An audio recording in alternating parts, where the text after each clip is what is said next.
Hi, we're going to take a look at how to do 301 directs using the plugin Pretty Links. I actually already even have a spreadsheet in this case.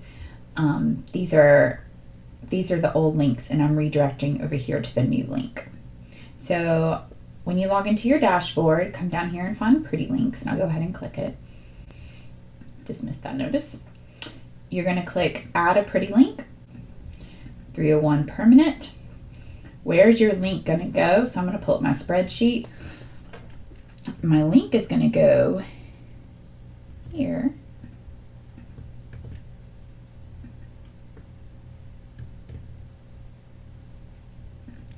And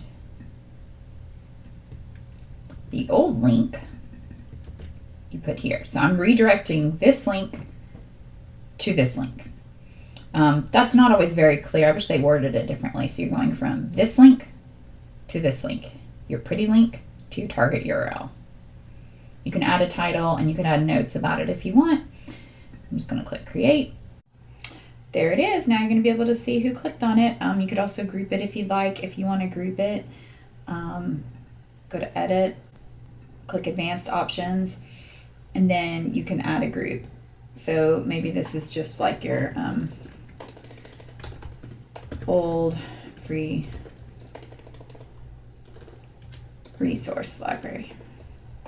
You do want to keep it no follow, and I would just leave the other stuff as is. Click update and you're all done.